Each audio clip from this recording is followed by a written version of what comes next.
Ravi colours இன்றைய trending பெண்களுக்கான exclusive கலெக்ஷனுடன் kurtis, palazzo pant, Patiala pant, துப்பட்டாக்கள், ஷேப்வேர்கள், நைட்டிகள், பிராண்டட் உள்ளாடைகளும் கிடைக்கும். ரவி கலர்ஸ், நேரு வீதி, ராஜா தியேட்டர் சிக்னல் அருகில், புதுச்சேரி. மஞ்சள் நீர், நிச்சயதார்த்தம், சீமந்தம், பிறந்த நாள், காதணி விழா போன்ற உங்கள் வீட்டு சுப நிகழ்ச்சிகளை நெருங்கிய உறவினர்களுடன் குறைந்த வாடகையில் சிறப்பாக நடத்திக் கொள்ள வாடகை வெறும் ரூபாய் 59,000 மட்டுமே. இடம் வேல் சொக்கநாதன் திருமண நிலையம், வள்ளலார் சாலை, காமராஜ் நகர், புதுச்சேரி. தொடர்புக்கு 99406669 மற்றும் 9843048585. வணக்கம். முக்கிய செய்திகள். புதுச்சேரி சட்டசபை தேர்தலில் விறுவிறு வாக்குப்பதிவு. காலை முதலே வரிசையில் நின்று வாக்காளர்கள் ஜனநாயக கடமை ஆற்றினர். கதிர்காமம் தொகுதியில் முதலமைச்சர் ரங்கசாமி வாக்குப்பதிவு. திலாசுப்பேட்டை அரசு நடுநிலைப் பள்ளியில் தனது வாக்கை செலுத்தினார். மாற்றத்தை விரும்பும் புதுவை மக்கள் இந்தியா கூட்டணி கட்சிகளுக்கு வாக்களிப்பார்கள். புதுவை முன்னாள் முதலமைச்சர் நாராயணசாமி உறுதி. புதுவை சட்டசபை தேர்தலில் ஆர்வமுடன் வாக்களித்து வரும் வாக்காளர்கள். சாலைகள் மற்றும் சுற்றுலா தலங்கள் வெறிச்சோடின. நம்ம பாண்டிச்சேரிக்கு ரிலையன்ஸ் ஃபேஷன் வேர்ல்ட் வந்தாச்சு. குவாலிட்டியான பிராண்டட் ஆடைகள் கம்மியான விலையில. எங்க தெரியுமா? அண்ணா சாலை ரத்னா தியேட்டர் பக்கத்துல இருக்க நம்ம ரிலையன்ஸ் ஃபேஷன் வேர்ல்ட் தான். இங்க கலெக்ஷன்ஸ் எல்லாமே ட்ரெண்டுக்கு ஏத்த மாதிரி இருக்கு. 1999 ரூபாய்க்கு மேல பர்ச்சேஸ் பண்ற அனைவருக்கும் Cello brand kettle, John Players duffel bag மற்றும் அமெரிக்கன் டூரிஸ்டர் ட்ராலி பேக் போன்ற பரிசுகளும் இருக்கு. பிராண்டட் ஆடைகள் வாங்க அண்ணா சாலை ரிலையன்ஸ் ஃபேஷன் வேர்ல்ட் வாங்க. Reliance Fashion World, Anna Salai Ratna theatre அருகில், புதுச்சேரி. இனி விரிவான செய்திகள். புதுச்சேரியில் சட்டசபை தேர்தலுக்கான ஓட்டுப்பதிவு நடைபெறுவதையொட்டி காலை முதலே வாக்காளர்கள் வரிசையில் நின்று அவர்களுக்கான ஓட்டு சாவடியில் மிகுந்த ஆர்வத்துடன் வாக்களித்தனர். புதுச்சேரி சட்டசபை தேர்தலுக்கான மனு தாக்கல் மார்ச் 16ஆம் தேதி துவங்கி 23ஆம் தேதி வரை நடைபெற்றது. இந்நிலையில் மார்ச் 26ஆம் தேதி இறுதி வேட்பாளர் பட்டியல் வெளியிடப்பட்டது. தொடர்ந்து மொத்தமுள்ள 30 சட்டசபை தொகுதிகளுக்கு 294 வேட்பாளர்கள் களத்தில் உள்ளனர். இந்த தேர்தலில் ஆளும் என்ஆர் காங்கிரஸ், பாரதிய ஜனதா கூட்டணி, திராவிட முன்னேற்றக் கழகம், காங்கிரஸ், இண்டி கூட்டணி, நடிகர் விஜயின் தமிழக வெற்றிக் கழகம் மற்றும் சீமானின் நாம் தமிழர் கட்சி இடையே 4 முனை போட்டி ஏற்பட்டுள்ளது. மேலும் வேட்பாளர்களின் பிரச்சாரம் முடிந்த நிலையில் சட்டசபை தேர்தலுக்கான ஓட்டுப்பதிவு ஏப்ரல் 9ஆம் தேதி காலை 7 மணி துவங்கி மாலை 6 மணி வரை 1099 ஓட்டு சாவடிகளில் நடைபெறுகிறது. தேர்தலில் ஓட்டு போட தகுதியான வாக்காளர்களாக 9,50,639 பேர் இறுதி செய்யப்பட்ட வாக்காளர் பட்டியலில் இடம்பெற்றுள்ளனர். இதனைத் தொடர்ந்து ஓட்டு சாவடிகளில் தேர்தல் அதிகாரிகள் தவிர மற்றவர்கள் மொபைல் போன்களை பயன்படுத்த தடை செய்யப்பட்டுள்ளது. மேலும் ஓட்டுப்பதிவு மைய நுழைவு வாயிலில் இருந்து 100 மீட்டர் தொலைவிற்குள் எந்த ஒரு வேட்பாளரும் பூத் ஸ்லிப் மையம் அமைக்கக்கூடாது என்றும், அனுமதி அளிக்கப்பட்ட இடத்தில் அமைக்கப்படும் வேட்பாளருக்கான பூத் ஸ்லிப் மையத்தில் ஒரு மேஜை மற்றும் 2 நாற்காலிகள் மட்டுமே இருக்க வேண்டும் என்றும் கூறப்பட்டுள்ளது. மேலும் ஓட்டுப்பதிவு நாளன்று ஓட்டு சாவடியை சுற்றியுள்ள 100 மீட்டர் பரப்பளவிற்குள் எந்தவிதமான தேர்தல் பிரச்சாரமும் செய்ய அனுமதி கிடையாது. மேலும் இந்த விதிகளை மீறுவோருக்கு அபராதம் விதிக்கப்படும் என தேர்தல் துறை எச்சரிக்கை விடுத்துள்ளது. இதேபோல் வாக்காளர்கள் ஓட்டுப்பதிவிற்கு கொண்டுவரும் அரசியல் கட்சிகளின் பூத் ஸ்லிப்பிற்கு அனுமதி இல்லை என்றும் தெரிவிக்கப்பட்டுள்ளது. மேலும் புகைப்பட அடையாள அட்டை இல்லாத வாக்காளர்கள் தங்களது ஓட்டை செலுத்த ஏதாவது ஒரு மாற்று அடையாள ஆவணங்களையும் ஏதேனும் ஒன்றை கொண்டு செல்லலாம் என்றும், அதன்படி ஆதார் அட்டை, பான் கார்டு, சர்வீஸ் அடையாள அட்டை, தனித்துவமான மாற்றுத்திறனாளி அடையாள அட்டை, வங்கி அல்லது அஞ்சல் புகைப்படத்துடன் கூடிய கணக்கு புத்தகம், தொழிலாளர் நல அமைச்சகத்தால் வழங்கப்பட்ட காப்பீடு ஸ்மார்ட் கார்டு, ஓட்டுநர் உரிமம், இந்தியன் பாஸ்போர்ட், இந்திய பதிவாளர் ஜெனரலால் வழங்கப்பட்ட ஸ்மார்ட் கார்டு, புகைப்படத்துடன் கூடிய ஓய்வூதிய ஆவணம், பார்லிமெண்ட் எம்பிக்கள், எம்எல்ஏக்களுக்கு வழங்கப்பட்ட அதிகாரப்பூர்வ அடையாள அட்டை, ஊரக வேலை உறுதி திட்ட பணி அட்டை உள்ளிட்டவற்றில் ஏதேனும் ஒன்றை எடுத்து வரலாம் என கூறப்பட்டுள்ளது. மேலும் முதியோர், கர்ப்பிணி பெண்கள், மாற்றுத்திறனாளிகள் வரிசையில் நிற்காமல் நேரடியாக சென்று ஓட்டளிக்க முன்னுரிமை அளிக்கப்படுகிறது. இதேபோல் ஓட்டுப்பதிவு காலை 7 மணிக்கு துவங்கி மாலை 6 மணியுடன் நிறைவு பெறுகிறது. இதனால் ஒருவேளை 6:01 மணிக்கு வந்தாலும் வாக்காளர்கள் ஓட்டு போட நுழைந்தால் கூட முடியாது என்று கூறப்பட்டுள்ளது. இதனால் புதுச்சேரியில் நடைபெறும் சட்டசபை தேர்தலில் காலை முதலே வாக்காளர்கள் அந்தந்த வாக்கு மையத்தில் வரிசையில் நின்று தங்களது வாக்குகளை பதிவு செய்து வருகின்றனர். புதுச்சேரி முதலமைச்சர் ரங்கசாமி கதிர்காமம் தொகுதிக்குட்பட்ட திலாசுப்பேட்டை அரசு பள்ளியில் அமைக்கப்பட்டுள்ள வாக்குச்சாவடி மையத்தில் தனது வாக்கை செலுத்தினார். புதுச்சேரியில் சட்டசபை தேர்தல் விறுவிறுப்பாக நடைபெற்று வரும் நிலையில் பொது வாக்காளர்கள், வேட்பாளர்கள் மற்றும் கட்சி தலைவர்கள் உட்பட அனைவரும் அவரவர் தொகுதிக்குட்பட்ட பகுதிகளில் அமைக்கப்பட்டுள்ள வாக்குச்சாவடி மையத்தில் தங்கள் வாக்கை செலுத்தி வருகின்றனர். இதன் ஒரு பகுதியாக என்ஆர் காங்கிரஸ் கட்சி தலைவரும் புதுவை முதலமைச்சருமான ரங்கசாமி தேசிய ஜனநாயக கூட்டணியில் தேர்தலில் போட்டியிடுகிறார். மேலும் முதலமைச்சர் ரங்கசாமி தட்டாஞ்சாவடி மற்றும் மங்களம் ஆகிய 2 தொகுதிகளில் என்ஆர் காங்கிரஸ் கட்சி சார்பில் களம் காண்கிறார். இந்நிலையில் முதலமைச்சர் ரங்கசாமி திலாசுப்பேட்டையில் உள்ள தனது இல்லத்தில் இருந்து யமஹா RX 100 இருசக்கர வாகனத்தில் வந்து அதே பகுதியில் உள்ள அரசு நடுநிலைப் பள்ளியில் தனது வாக்கினை செலுத்தினார். புதுவை சட்டசபை தேர்தலையொட்டி புதுச்சேரி முன்னாள் முதலமைச்சர் நாராயணசாமி மிஷன் வீதியில் உள்ள வஉசி அரசு பள்ளியில் அமைக்கப்பட்டுள்ள வாக்குச்சாவடியில் வாக்களித்தார். புதுச்சேரி சட்டசபை தேர்தலையொட்டி ஏப்ரல் 9ஆம் தேதி மிஷன் வீதி வஉசி அரசு பள்ளியில் புதுவை முன்னாள் முதலமைச்சர் நாராயணசாமி தனது வாக்கை செலுத்தினார். அதனைத் தொடர்ந்து செய்தியாளர்களை சந்தித்து பேசிய அவர், புதுச்சேரியில் தேர்தல் சூடுபிடித்துள்ளதாகவும் புதுவை மக்கள் சிந்தித்து வாக்களிக்க வேண்டும் என்று கூறிய அவர், புதுச்சேரியில் யாருடைய ஆட்சி வந்தால் அமைதி, பாதுகாப்பு, வேலைவாய்ப்பு, போதைப்பொருள் இல்லாத சட்டம் ஒழுங்கை கட்டிக்காக்கப்படும் என்பதை சிந்தித்து வாக்களிக்க வேண்டும் என்று கூறினார். மேலும் இதுவரை 5 ஆண்டுகால ரங்கசாமி ஆட்சியை மக்கள் பார்த்துள்ளனர் என்றும், குடிநீர் வசதி, சாலை வசதி சரியாக இல்லை, ஊழல் பெருகியுள்ளதாகவும், குறிப்பாக போலி மருந்து விவகாரத்தில் ஊழல் நடைபெற்றதை சுட்டிக்காட்டிய அவர், இதற்கு CBI விசாரணை வேண்டும் என்று கேட்டால் மோடி அரசு அதனை மூடி மறைத்து விட்டதாக குற்றம் சாட்டினார். மேலும் புதுச்சேரிக்கு மோடி பிரச்சாரம் மேற்கொண்டார், ரோட் ஷோ வந்தார், ஆனால் புதுவைக்கு என்ன செய்தார் என்று கேள்வி எழுப்பிய அவர், பெஸ்ட் புதுச்சேரியாக மாற்றுவேன் என்று கூறினார். ஆனால் வஸ்ட் புதுச்சேரியாக மட்டுமே புதுச்சேரி மாறியுள்ளதாகவும் கூறிய அவர், தான் 2014, 2021 வரை ஆட்சி புரிந்த காலகட்டத்தில் 15,000 கோடி பணத்தை டெல்லியில் கொடுத்ததாக மத்திய அமைச்சர் அமித்ஷா தன் மீது பொய் புகார் தெரிவித்ததாகவும், வருமான வரித்துறை, CBIயும் மத்திய அரசிடம் உள்ள நிலையில் தன் மீதான குற்றச்சாட்டை நிரூபித்தால் தான் அரசியலை விட்டு விலகுவதாகவும், இல்லையென்றால் மத்திய அமைச்சர் மட்டுமின்றி புதுச்சேரியில் ஒட்டுமொத்த பாரதிய ஜனதாவும் ராஜினாமா செய்ய வேண்டும் என்று தான் சவால் விடுத்ததாகவும், அதற்கும் இதுவரை எந்த பதிலும் இல்லை என்று கூறினார். மேலும் பேசிய அவர், மக்கள் மாற்றத்தை விரும்புவதாகவும், இந்தியா கூட்டணி கட்சி தலைவர்களின் வாக்குறுதிகளை கேட்ட மக்கள் புதுச்சேரியில் காங்கிரஸ் ஆட்சி அமைய வேண்டும் என்று விரும்புவதாகவும் தெரிவித்தார். மேலும் கூட்டணியில் பிளவு உள்ளதாக கூறப்படுவதாக செய்தியாளர்கள் எழுப்பிய கேள்விக்கு பதிலளித்த அவர், ஏன் தேசிய ஜனநாயக கூட்டணியில் பிளவு இல்லையா என்று கேள்வி எழுப்பினார். மேலும் என்ஆர் காங்கிரஸ் தலைவர் ரங்கசாமி அவரது தொகுதிக்கு மட்டும்தான் சென்று வருகிறார், இது கூட்டணியா என்றும் அவர் கேள்வி எழுப்பினார். எந்த கூட்டணி என்பதை சிந்தித்து வாக்களிக்க வேண்டும். கடந்த 5 ஆண்டு காலம் புதுச்சேரி மாநில மக்கள் என்ஆர் பாஜக ஆட்சியை, மரியாதைக்குரிய முதலமைச்சர் ரங்கசாமி அவர்கள் தலைமையில் நடந்த ஆட்சியை பார்த்திருக்கிறார்கள். எங்கெடுத்தாலும் ரெஸ்டோபார்கள், குடி தண்ணீர் மிகவும் மோசமான சூழ்நிலையில் இருக்கிறது. சாலைகள் சரியில்லை, எல்லா துறைகளிலும் ஊழல், டெண்டர் வழங்குவதிலே ஒவ்வொரு டெண்டருக்கும் 30% ஊழல், ஸ்மார்ட் சிட்டி திட்டத்திலே ஊழல், அதுவும் 30% ஊழல், முட்டை வாங்குவதிலே ஊழல், அரிசி வாங்குவதிலே ஊழல், மாட்டுத் தீவனம் வாங்குவதிலே ஊழல், பசுமாடுகள் வாங்குவதிலே ஊழல், ரேஷன் அட்டை கொடுப்பதிலே ஊழல் என்று பட்டியல் போட்டு சொல்லலாம் இந்த ஆட்சியில் நடக்கிற ஊழலை பற்றி. இதைவிட மிகப்பெரிய இமாலய ஊழல், 10,000 கோடி போலி மருந்து புதுச்சேரி மாநிலத்தில் தயாரிக்கப்பட்டு இந்தியா முழுவதும் 8 மாநிலங்களுக்கு விநியோகம் செய்து இந்த நாட்டு மக்களை, அவர்களுடைய சுகாதாரத்தை, அவர்களுடைய நோயை குணப்படுத்துகிற மருந்து, அது போலி மருந்து மூலமாக அதை நச்சாக ஆக்கியிருக்கிறது. இது சம்பந்தமாக CBI விசாரணை வைக்க வேண்டும் என்று கேட்டோம். CBI விசாரணை கிடப்பிலே மத்தியிலே உள்ள மோடி அரசாங்கம் மூடி மறைக்கிறது. பிரதமர் மோடி அவர்கள் புதுச்சேரியை நாங்கள் பெஸ்ட் மாநிலமாக மாற்றுவோம் என்று சொன்னார். ஆனால் இன்று புதுச்சேரி மாநிலம் ஒஸ்ட் மாநிலமாக ஆகியிருக்கிறது. 2014 2021 வரை நான் முதலமைச்சராக இருக்கும் பொழுது நான் 15,000 கோடி ரூபாயை இங்கே இருந்து எடுத்து சென்று டெல்லியிலே கொடுத்து விட்டதாக பொய்யான குற்றச்சாட்டை அமித்ஷா சொல்லுகிறார். நான் அவருக்கு சவால் விட்டேன், நீங்கள் என் மீது உள்ள குற்றச்சாட்டை நிரூபித்தால் நான் அரசியலை விட்டு விலக தயார். ஆனால் நிரூபிக்கவில்லை என்று சொன்னால் நீங்கள் உள்துறை அமைச்சர் பதவியை ராஜினாமா செய்து சன்னியாசம் செல்வதற்கு தயாராக இருக்கிறீர்களா என்று கேட்டேன்.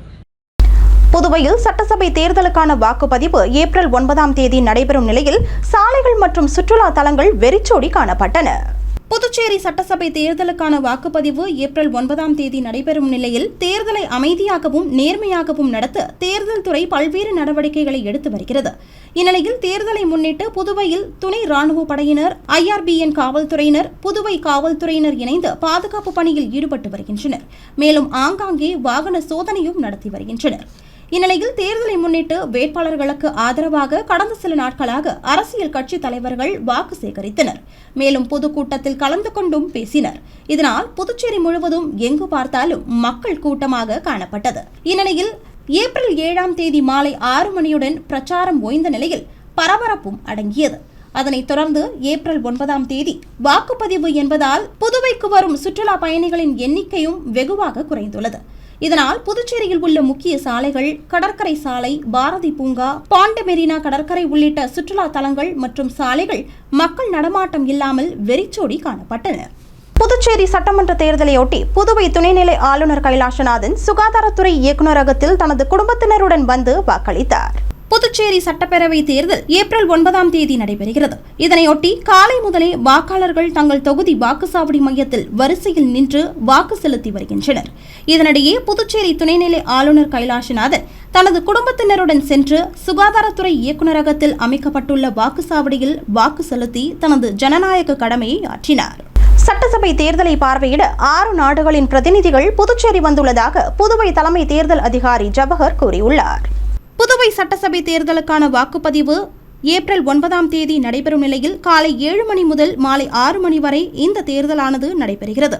மொத்தம் 1099 வாக்குச்சாவடிகள் உள்ள நிலையில் 30 வாக்குச்சாவடிகளை பெண்கள் நிர்வகிப்பர் என்றும், புதிய அரசு ஊழியர்கள் 15 வாக்குச்சாவடிகளையும், மாற்றுத்திறனாளி அதிகாரிகள் 2 வாக்குச்சாவடிகளையும் நிர்வகிப்பார்கள் என்றும் புதுச்சேரி தலைமை தேர்தல் அதிகாரி ஜவஹர் தெரிவித்துள்ளார். மேலும் தேர்தலை பார்வையிட கிர்கிஸ்தான், மால்டோவா, மங்கோலியா, பூட்டான் உள்ளிட்ட 6 வெளிநாடுகளில் இருந்து 9 பிரதிநிதிகள் புதுச்சேரி வந்துள்ளனர் என்றும் அவர் தெரிவித்துள்ளார். Kyrgyz Republic, Cote d'Ivoire Ivory Coast, but official name வந்து Cote d'Ivoire, Moldova, Mongolia, Guyana and Bhutan. இங்கிருந்து ஒரு 9 டெலிகேட்ஸ் ஆல்ரெடி புதுச்சேரி வந்து அடைஞ்சிட்டாங்க. அவங்க இன்னைக்கு மாவட்ட ஆட்சியர் வந்து அவங்களுக்கு ஒரு ஓரியன்டேஷன் வந்து நம்மளுடைய கண்காணிப்பு மையத்தில் கொடுப்பாரு. புதுச்சேரி சட்டசபை தேர்தலில் வாக்களிக்க புதுவை மாநில பாரதிய ஜனதா கட்சி தலைவர் VP ராமலிங்கம் தனது இல்லம் அருகே உள்ள பெருமாள் கோவில் வீதியில் உள்ள வாக்குச்சாவடி மையத்தில் தனது வாக்கை செலுத்தினார்.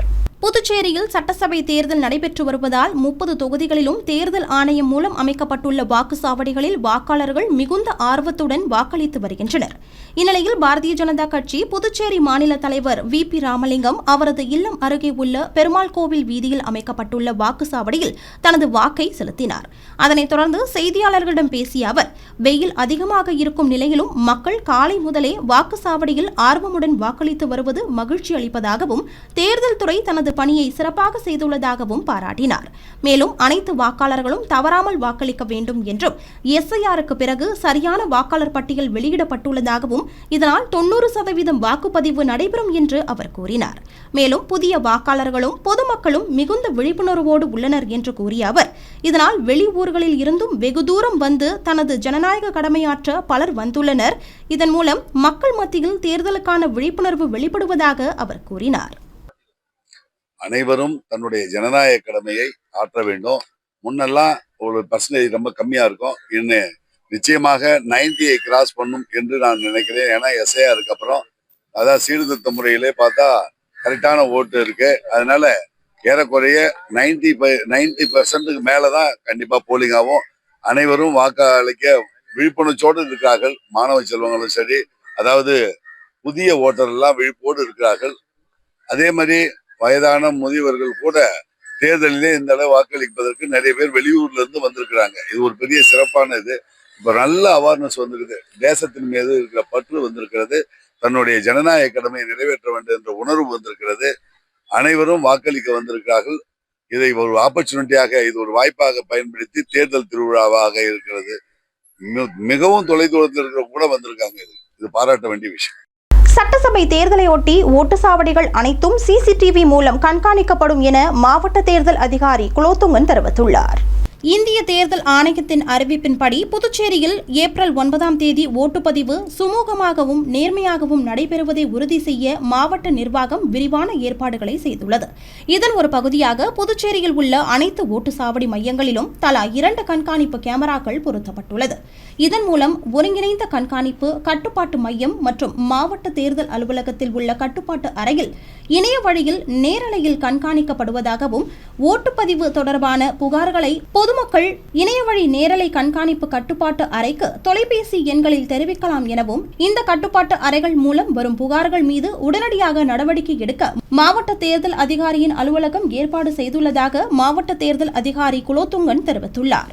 புதுச்சேரி சட்டமன்ற தேர்தலில் சுயேட்சையாக போட்டியிடும் வேட்பாளர் ஓம் சக்தி சேகர் நெல்லித்தோப்பு தொகுதியில் அமைக்கப்பட்டுள்ள வாக்குச்சாவடி மையத்தில் தனது வாக்கை செலுத்தினார். புதுச்சேரியில் சட்டசபை தேர்தல் விறுவிறுப்பாக நடைபெற்று வரும் சூழலில் ஒவ்வொரு வாக்காளரும் தங்களுக்கு கொடுக்கப்பட்டுள்ள வாக்குச்சாவடி மையத்தில் வாக்களித்து தங்கள் ஜனநாயக கடமையை ஆற்றி வருகின்றனர். இதனிடையே புதுவை நெல்லித்தோப்பு தொகுதியில் சுயேட்சையாக போட்டியிடும் வேட்பாளர் ஓம் சக்தி சேகர் காலை நேரமே அதே தொகுதியில் அமைக்கப்பட்டுள்ள வாக்குச்சாவடி மையத்தில் தனது வாக்கை செலுத்தி ஜனநாயக கடமையாற்றினார்.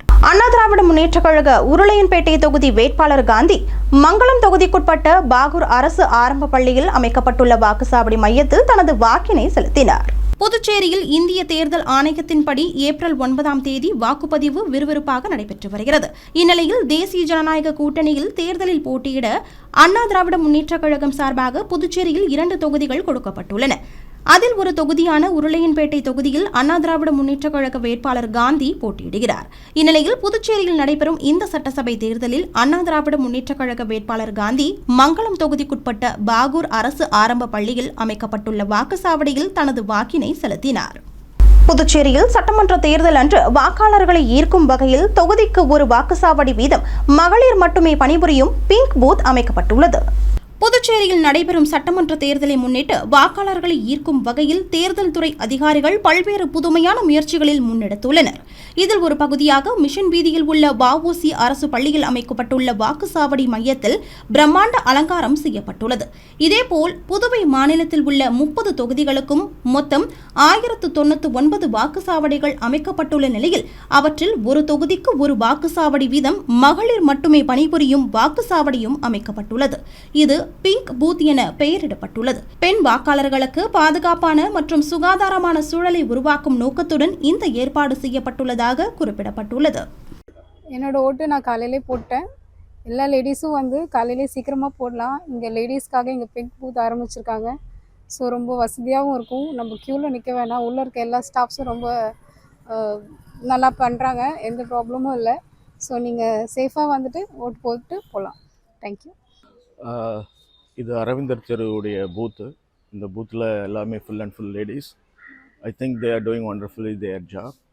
அவங்க ஃபீமேலாக இருக்கிறதுனால யாரும் கொதிச்சு மதிப்பிட வேண்டாம். நல்லபடியாக எல்லா வேலையும் செய்கிறாங்க. அது இல்லாமல் காமாவும் இந்த ஓட்டுப்பதிவு நடக்குது. ரொம்ப நன்றி. புதுச்சேரி சட்டசபை தேர்தலில் 24,919 பேர் முதல் முறை வாக்களிக்கின்றனர். புதுச்சேரியில் 15வது சட்டசபை தேர்தல் வாக்குப்பதிவு ஏப்ரல் 9ஆம் தேதி வியாழக்கிழமை நடைபெறுகிறது. இந்த தேர்தல் பணியில் தேர்தல் நடத்தும் அதிகாரிகள், வாக்குச்சாவடி அதிகாரிகள், பல்நோக்கு ஊழியர்கள், வாக்குச்சாவடி அலுவலர்கள், தன்னார்வலர்கள் என மொத்தம் 4836 பேர் பணியில் ஈடுபடுகின்றனர். இந்நிலையில் தேர்தலையொட்டி வாக்காளர்களை கவரும் விதமாக புதுச்சேரியில் 2, காரைக்காலில் 1 என தனித்துவமான வாக்குச்சாவடிகளும் அமைக்கப்பட்டுள்ளன. மேலும் 30 தொகுதிகளிலும் தலா ஒரு பிங்க் வாக்குச்சாவடிகளும், இளம் அரசு அதிகாரிகள் நிர்வகிக்கும் 17 வாக்குச்சாவடிகளும், மாற்றுத்திறனாளிகள் அலுவலர்கள் பணியாற்றும் 2 வாக்குச்சாவடிகளையும் அமைக்கப்பட்டுள்ளன. இந்நிலையில் புதுச்சேரியில் உள்ள 30 தொகுதிகளில் அதிகபட்ச வாக்காளர்களை கொண்ட தொகுதிகளாக வில்லியனூர், உழவர்கரை, ஏனாம், அரியங்குப்பம், மங்களம் உள்ளன. மேலும் குறைந்தபட்ச வாக்காளர்களை கொண்ட தொகுதிகளாக ராஜ்பவன், உருளையன்பேட்டை, உப்பளம், முத்தியால்பேட்டை, தட்டாஞ்சாவடி ஆகியவை உள்ளன. இந்நிலையில் புதுச்சேரி, காரைக்கால், மாஹே மற்றும் ஏனாமில் 100 வயதுக்கு மேற்பட்டவர்கள் மொத்தம் 54 பேர் உள்ளனர். இந்நிலையில் 24,919 பேர் முதல் முறை வாக்களிக்க உள்ளனர் என்பது குறிப்பிடத்தக்கது. இனி வருவது புதுவையில் இன்றைய தங்கம் மற்றும் வெள்ளி விலை நிலவரம். இன்றைய தங்கம் வெள்ளி விலை விவரம். புதுவையில் இன்றைய தங்கம் வெள்ளி விலை விவரம் வழங்குபவர்கள் முத்து கோல்ட் ஹவுஸ், பாண்டிச்சேரி. தங்கம் 1 கிராம் 13,885 ரூபாய். இன்றைய தங்கம் வெள்ளி விலை விவரம். வெள்ளி 10 கிராம் 2550 ரூபாய். இத்துடன் ஏஎம்என் செய்திகள் நிறைவடைந்தன. வணக்கம். ஏஎம்என் டிவி செய்திகளை யூடியூபில் உடனுக்குடன் காண ஏஎம்என் டிவி பாண்டிச்சேரி சேனலை சப்ஸ்கிரைப் செய்யுங்கள். பெல் பட்டனை மறக்காமல் கிளிக் செய்யுங்கள்.